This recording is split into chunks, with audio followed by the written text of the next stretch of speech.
As we saw earlier, the official Australian of the Year award often goes to political activists or people chosen to advance political causes.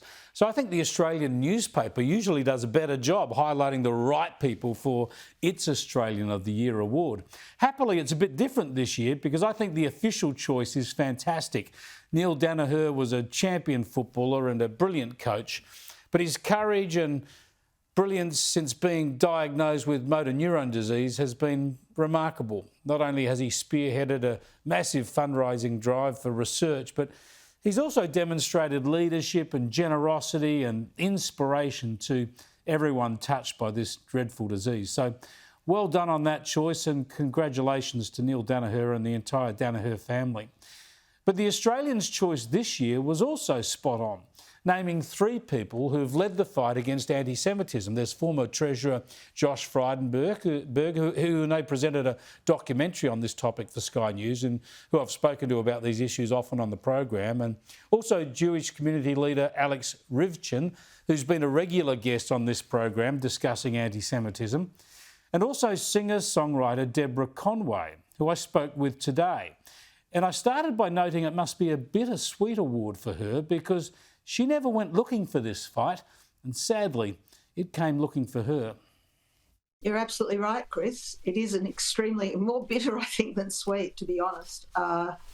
Look, it's a win, I suppose, for the whole targeted community, but more broadly, still a win for Australians who are so shocked by the lack of authority that's kind of stepped in to quell these activities.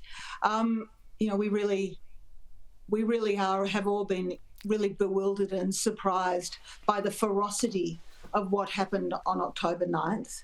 And nothing, once the genie is out of the bottle, of course, sorry to use the cliche, but it's pretty hard to put it back. Yeah, it is pretty grim at the moment. It's very, very depressing for many people around the country. Now, you were targeted by a doxing exercise that was used to try to expose any Jewish people or Israeli sympathisers in the creative arts. So in many respects, you're taking up a fight that was personal for you, but it's also on behalf of the Jewish community. But I want to thank you, and I want to get your thoughts more broadly on the fight that you and Josh and Alex Ryvchin and others have been involved in is actually one defending Australian values. You're defending the Australian community values and the attacks that could come at any time on other so-called minorities within this great country.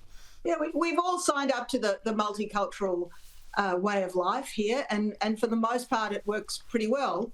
But for some reason, Jews don't appear to be under that same umbrella of being appreciated as part of the rich multicultural tapestry that we have in this country. And it's not like we want special treatment. Really, Chris, we're not asking for any special treatment. In fact, we're asking for the same treatment as everybody else. Just, to be left alone, to get on with it and, express whatever political views we feel emboldened to express, like everybody else.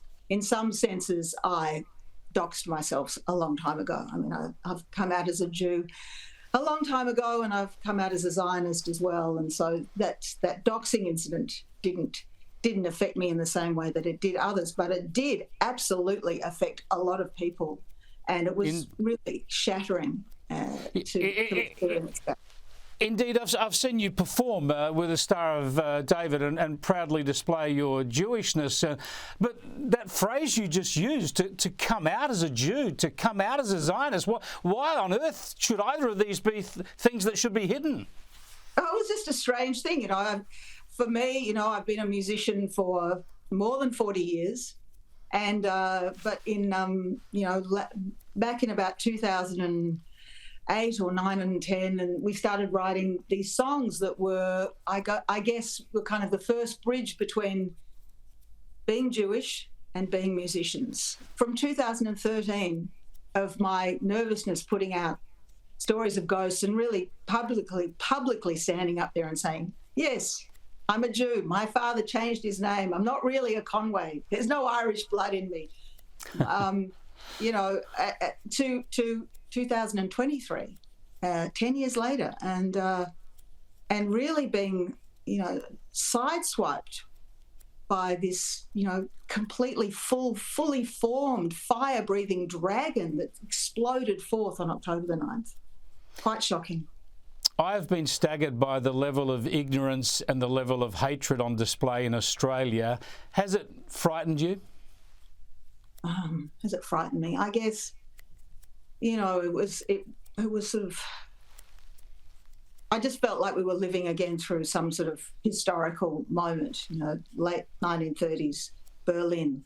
I've read a bit about that, and it felt familiar what was going on. And it's because no one in authority has really stamped it out, has really said, okay, I mean, only recently have these events been called terrorist incidents, and only recently has there been sort of serious steps to arrest people, to pass laws that make this kind of thing beyond the pale. But there are laws in place, they just haven't really been enforced. It has taken a long time, because we were calling out some of this weakness on October the 8th last year and October the 9th because of the immediate reaction of some Palestinian sympathisers and Islamist groups in Australia. But state premiers and Anthony Albanese have been so slow and so weak. Are they culpable? I'm not suggesting for a moment that people who are in positions of authority in this country are anti-Semitic. That's not what I'm saying. I'm just saying I don't believe that they have read history correctly, and I think that they thought that if we just ignore it, it'll go away. As an observer, as a very interested observer, it seems to me that a lot of this could have been avoided had there been some very strong actions taken right at the beginning and nipped it in the bud and said, we will not tolerate this in our country, and then gone about enforcing the laws that would make that very untenable for people. Has this shaken your faith in your fellow Australians and in our political leadership? There's so many of my fellow Australians that have been so supportive. And I see that, when they write letters, and they see that in the social media. It's like, I put up a social media post, and, I get 10 lovely comments, and then, 3 really nasty comments. But then other people kind of come in and they counter, what the very nasty people have said. Nasty is a very mild word for it. Yes, it is. It is. That's as strong as I can go. Yeah. Now, just finally, then, ignorance. I think ignorance plays a huge role in this. And look, I'm known to be a critic of other forms of media, but surely the media in this country must be culpable for, I think, circulating what in many cases amounts to Hamas propaganda rather than real news and real history. Well, that's what I'm hearing. Looking across the broad spectrum of mainstream media, yes, I would have to agree with you. They have parroted the Hamas Ministry of Health's figures, which are then,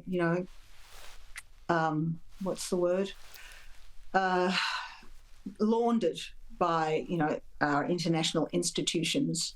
It has been terrible, absolutely dreadful for the Gazans as well. And we all know that. But I think the point is, you can't solve the Middle East conflict from Australia. You can't solve the Middle East conflict with a spray can walking around Woollahra spreading hate, or firebombing kindergartens or synagogues. You can't solve the Middle East crisis by cancelling Jewish artists, sculptors, writers. This is not the way that wars end, and it's not a fair representation of what that war is to our nation's media consumers. Deborah Conway, congratulations on the way you've been an advocate on this issue. Congratulations on the Australian of the Year award, and thanks for talking to us. It's okay, Chris. Thanks.